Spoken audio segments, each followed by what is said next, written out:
dalam melakukan kunjungan kerja terkait juga dengan pengawasan Undang-Undang Nomor 1 tentang Perumahan dan Kawasan Pemukiman serta perubahannya dalam Undang-Undang Nomor 11 tahun 2020 tentang Cipta Kerja akan penyerapan aspirasi di daerah masing-masing daerah pemilihan.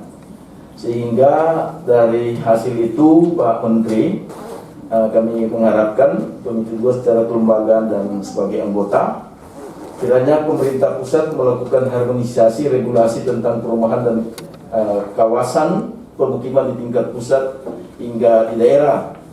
Karena di daerah, pemerintah daerah sempat curhat pada kami, mereka mengeluh terkait potensi kehilangan sumber PAD akibat adanya pergantian nomenklatur dari izin mendirikan bangunan menjadi persetujuan bangunan gedung.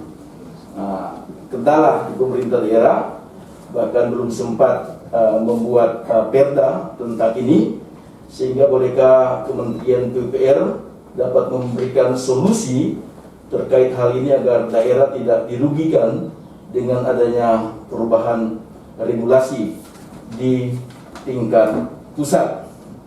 Kemudian juga dari beberapa data yang kami peroleh di daerah, sehingga kami harapkan pemerintah pusat dalam hal ini PUPR dapat mempersiapkan sistem dan infrastruktur untuk mendukung implementasi online single semisal OSS di daerah sebagai perizinan berusaha integrasi secara elektronik. Kemudian Pak Menteri, program CSR diharapkan dilaksanakan, diatur, diberikan kewenangan juga kepada pemerintah daerah setempat, khususnya di sekitar daerah terdampak seperti renovasi rumah tidak layak huni. Sulawesi Utara ya mungkin karena kehebatannya Pak Gubernur kami, Pak Poli Dodo KB, punya jaringan, punya lobby tingkat tinggi, sehingga banyak pembangunan infrastruktur sarana prasarana yang ada di Provinsi Sulawesi Utara itu luar biasa. Jalan tol saya dengar terakhir tinggal menunggu action mulai jalan tol Manado Amurang setelah barusan diresmikan jalan tol Manado Bitung dan seterusnya. Nah, di satu sisi juga kita harus mengantisipasi supaya tidak terjadi kerusakan alam dan lingkungan dan semakin berkurangnya debit air. Oleh karena itu Pak Wakil Menteri, kami mengusulkan ke depan juga perlu dibarengi dengan penataan drainase saluran air yang bagus, yang representatif.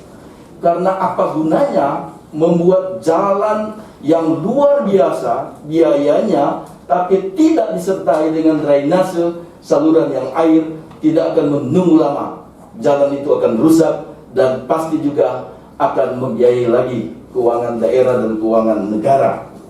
Kemudian berkurangnya debit air ke depan ini, Pak Wakil Menteri dan seluruh jajaran harus juga ada prioritas untuk pembangunan jaringan air bersih. Termasuk di kota kami, saya dapatkan data Pak Wali Kota, DPRD dan yang lain-lain mengatakan kalau ini jaringan sudah pada bocor, jaringannya sudah ada zaman Belanda, maka dibutuhkan sekitar 60 miliar. Itu kota kecil ditemukan, belum lagi di kota Bitung, kota Manado, Tondano, Minahasa dan seterusnya. Nah, itu penting. Pak Wakil Menteri, bolehkah kami ingin dapat informasi yang terakhir? Kan Undang-Undang IKN itu kan sudah disetujui. Apakah tahun 2022 ini sarana prasarana apa yang akan dibangun di Kalimantan Timur? Demikian, terima kasih dan saya kembalikan kepada pimpinan.